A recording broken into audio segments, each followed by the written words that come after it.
audio jungle.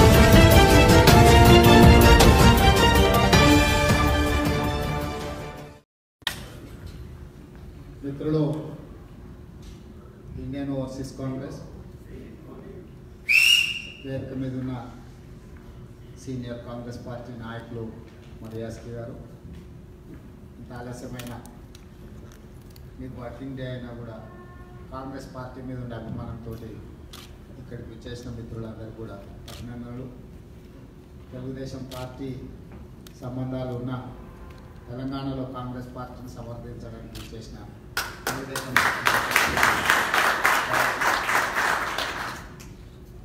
ఈరోజు మన రాష్ట్రం కాకపోయినా మన రాష్ట్రంలో జరుగుతున్న పరిణామాలలో తమ పార్టీ మీద ఉన్న అభిమానమైన తెలంగాణ ప్రజల ఆకాంక్ష నెరవేర్చాలంటే అది కాంగ్రెస్ పార్టీతోనే సాధ్యమవుతుందని చెప్పి 11 సంవత్సరాల తెలుగుదేశం పార్టీతో ఉన్న అనుబంధం, చంద్రబాబు నాయుడు గారితో ఉన్న సంబంధాలను కూడా కాదనుకొని తెలంగాణ ప్రజల యొక్క ఆకాంక్ష కోసం పోరాటం చేయాలంటే ఒకే ఒక్క వేదిక, సరైన వేదిక, తెలంగాణ ఇచ్చిన వేదిక, తెలంగాణను అభివృద్ధి చేయడానికి సంపూర్ణంగా ఉపయోగపడే వేదిక అని చెప్పి ఏమీ ఆశించకుండా చివరికి కప్ ఛాయ్ కూడా తాగకుండా కాంగ్రెస్ పార్టీలో చేయాలి.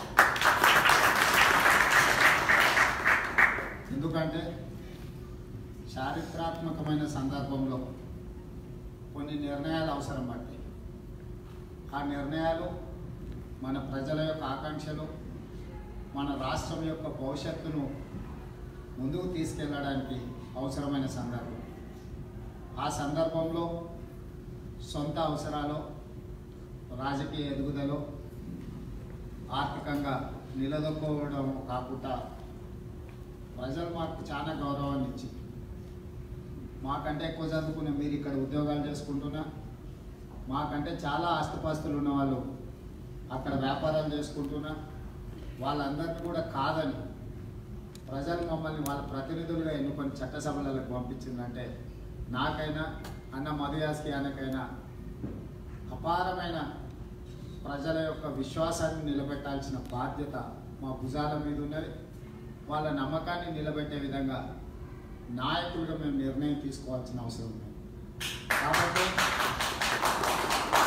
ఆనాడు బలమైన నాయకత్వం రాజశేఖర రెడ్డి గారు తెలంగాణ వద్దన్న, మదన్న లాంటి వాళ్ళు ఖచ్చితంగా తెలంగాణ రాష్ట్రం రావాలి, ప్రజల యొక్క ఆకాంక్ష నెరవేరాలంటే నేను ఎందుకు ఈ సందర్భంగా గుర్తు చేస్తున్నంటే ఆనాడు రాజశేఖర రెడ్డి గారు కేవీపీ రామచంద్రరావు గారి చేతిలోనే దాదాపుగా కాంగ్రెస్ పార్టీ సంపూర్ణంగా వాళ్ళ యొక్క ప్రభావంతో నడుస్తున్న సందర్భంలో కూడా ఎలాంటి కేంద్రంలో మంత్రి పదవులు ఆశించకుండా, రాష్ట్రంలో ఆర్థిక లావాదేవీల జోలికి పోకుండా తెలంగాణ రాష్ట్రం వస్తే మేము అమెరికా నుంచి ఇక్కడికి వచ్చి ఏ కాంగ్రెస్ పార్టీలో చేరినామో ప్రజలు ఏమైతే కోరుకుంటుండో ఆ ఆకాంక్ష నెరవేరుతుందని చెప్పి తెలంగాణ కాంగ్రెస్ పార్టీకి సంబంధించిన పార్లమెంట్ సభ్యుల పోరాట ఫలితం శ్రీమతి సోనియా గాంధీ గారు కాంగ్రెస్ పార్టీని ఆంధ్రప్రదేశ్లో వదులుకొని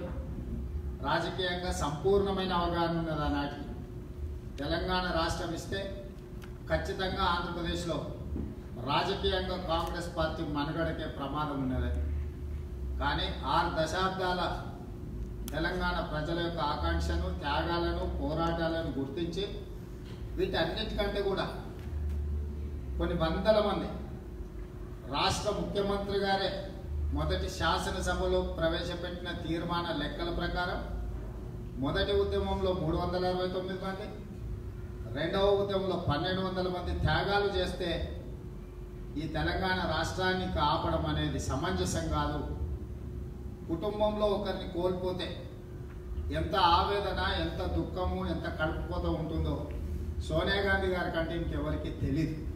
ఎందుకంటే తమ కుటుంబ సభ్యుల్ని దేశ రక్షణ కోసం, దేశంలో జరుగుతున్న పరిణామాల మీద వాళ్ళ కుటుంబ సభ్యులను బలి తీసుకున్న ముక్కవోని ధైర్యంతో ఈ దేశానికి నాయకత్వాన్ని ఇవ్వడానికి ముందుకు వచ్చినప్పుడు తమ కుటుంబ సభ్యుల్ని కోల్పోతే ఆ దుఃఖం ఏందో తెలిసిన ఒక తల్లిగా, భార్యగా, కోడలుగా పరిస్థితులను అర్థం చేసుకున్న భారతదేశం యొక్క వనితగా తెలంగాణ రాష్ట్రాన్ని రాజకీయంగా నష్టం వచ్చినా పర్వాలేదు, ఇక త్యాగాలు ఆపాలి, చాలామంది తల్లుల యొక్క కడుపుకోత తగ్గించాలి, ఆ తల్లుల యొక్క బిడ్డలు ఉపాధి హామీ కూలీ పనులు చేసి రూపాయి జమ చేసి ఉస్మానియా యూనివర్సిటీకి పంపిస్తే వాళ్ళు చదువుకొని బాగుపడి ఉజ్వల భవిష్యత్తుతోని పీజీలు పిహెచ్డీలు చేసి తమ కుటుంబాన్ని ఆదుకుంటారని, కుటుంబానికి అండగా నిలబడతారని పంపించిన పిల్లలు